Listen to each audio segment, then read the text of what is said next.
कफन चोर देखो कफन बेच रहा है, कफन चोर देखो कफन बेच रहा है, चमन चोर देखो चमन बेच रहा है।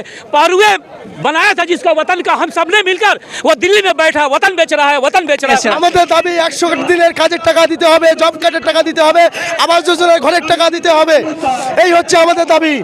और उम्मीद यही लेकर आए हैं कि देश से मोदी को हटा देना है। बस हम लोग यही सोच के चले हैं कि आने वाला दिनों में जो नफरत फैला कर रख दिए मोदी जी, मोदी को नहीं चाहिए। आने वाला प्रधानमंत्री ममता बनर्जी को चाहिए, दूसरा कोई नहीं चाहिए। ममता बनर्जी को क्यों, मोदी को क्यों नहीं?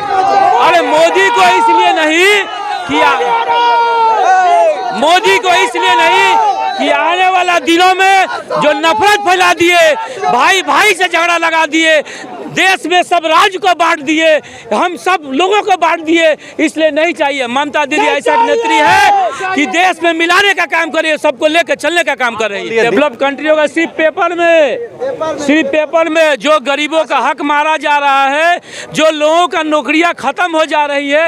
आप ये समझ लीजिए कि देश में हिंदू मुस्लिम का जो लफड़ा लगा दिए, इस देश में एक साथ लोग खाया करते थे, एक साथ बैठा करते थे, और आज लोगों में नफरत हो रही है। ये मोदी जी हमारे कर दिए। इसके पहले भी तो मोदी जी गारंटी दिए थे 15 लाख सबके खाते में आएंगे, तो अमित शाह जी बोले कि ये जुमलाबाजी है, तो वो लोगों का तो काम ही है जुमलाबाजी करना, और हम लोग को जो जुमलाबाजी नहीं चाहिए। देखिए एक शेर याद आ गया, मैं आपको बोलना चाहता हूँ,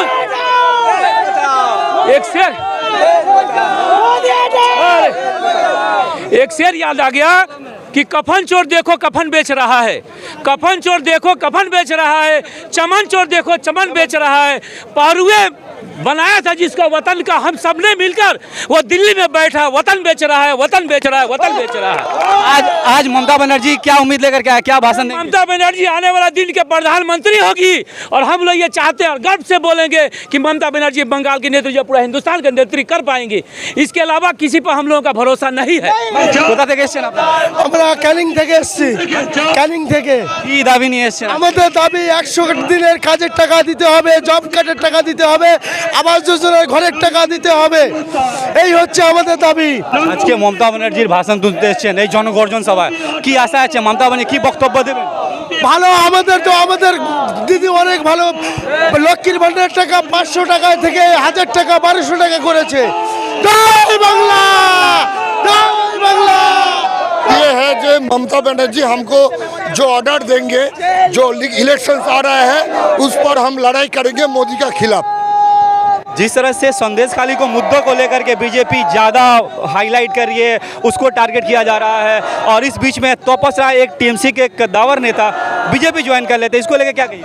आफ्टर अभिजीत गांगुली का फैक्ट ये क्लियर हो गया जो सब ड्रामा है, और संदेश खाली में जो हुआ, जिस लोगों का प्रॉब्लम है उस लोगों को हटा दिया गया पार्टी से। तो ममता बनर्जी पर फरसा है बांग्ला का। अभिजीत गांगुली एक जस्टिस थे, वो जब ज्वाइन करने के बाद एक इंटरव्यू दे रहे थे एक पर्टिकुलर चैनल को, तो वहाँ सवाल किया जाता है रैपिड क्वेश्चन में गोडसे या गांधी, वो इस पे खामोशी कर लेते हैं और कहते हैं कि इस जवाब के लिए मुझे वक्त चाहिए। तो ये जो विचारधारा है इसको लेकर क्या कहिए?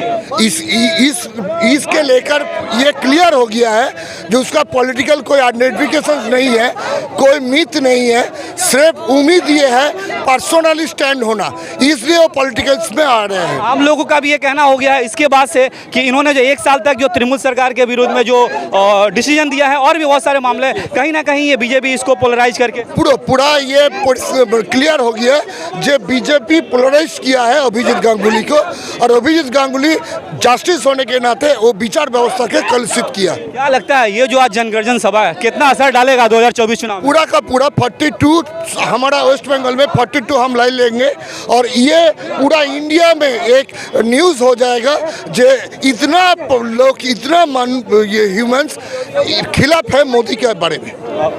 हिंदुस्तान में हर धर्म के लोगों को मानने का हक है, जहां नमाज पढ़ने का हक है, वहाँ पूजा करने का हक है, गुरुद्वारा में जाने का हक है, लेकिन फ्राइडे के दिन जिस तरह से देखा गया नमाज पढ़ते हुए लोगों को एक दिल्ली पुलिस ने लात मारा, तो डेमोक्रेसी कहाँ है, और जो फंडामेंटल जो राइट्स है रिलीजन्स को लेकर के वो कहाँ जाकर ठहरता है, इसको क्या बोले? अब देखे जो कल्टिवेटर्स जो है उसके ऊपर भी उसको इस तरह की किसान के ऊपर इस तरह की किया है, और जो नमाज पढ़ रहा है उसके ऊपर भी ये कर रहा है। तो ये फेस करना चाहिए इंडियन को, जो मोदी हमारा नहीं है, वो सिर्फ अपन का सोचती है। আজকে জনগণ সভায় কি আশা নিয়ে এসছে? মমতা ব্যানার্জি আমাদের নেত্রী কি আমাদের বার্তা দেন সেটা শুনতেই এসেছি। আর সামনেই লোকসভা নির্বাচন, আমরা সবাই ওনার উপর ভরসা রাখছি। সব বিজেপির চক্রান্ত, সব ওখানে সাজিয়ে বাইরে থেকে লোক ঢুকিয়ে এগুলো সব চক্রান্ত করছে বিজেপি। আজকে জনগণ সভা এটা নিয়ে কি 2024 চুনাবে কি একটু মানে ইনফ্লুয়েন্স হবে, মানে असर करेगा ये चुनाव? एकदम ज़रूर असर करेगा। ये तो पूरा बंगाल का जो हम लोग का साधारण मानुष है, महामाटी मानुष है, सब दीदी के साथ है, अभिषेक बनर्जी के साथ है, हम सब लोग साथ है। ये जो वंचना कर रहा है जो केंद्रीय सरकार जो वंचना कर रहा है हम लोग का राज्य सरकार बंगाल को, इसका विरोध में हम लोग का ये सभा है। ममता बनर्जी सालों से बोलते आ रही हैं कि बीजेपी सरकार जो 100 डेज वर्कर है उनको पैसा नहीं दे रही है, और बहुत सारे स्कीम्स है जिसको वंचित किया जा रहा है पश्चिम बंगाल सरकार को लेकर के। तो आप इसको लेकर क्या कहेंगे जे पश्चिम बंगाल के वासी? बहुत सारा वंचित कर रहा है। आज 100 दिन का काम का पैसा नहीं दे रहा है, फिर जो आवास योजना का पैसा है वो सब रोक के रखा है। ये सब 2021 का चुनाव हार जाने से ये लोग हम लोग का बंगला का जनागण से सब बदला ले रहा है ये मोदी सरकार।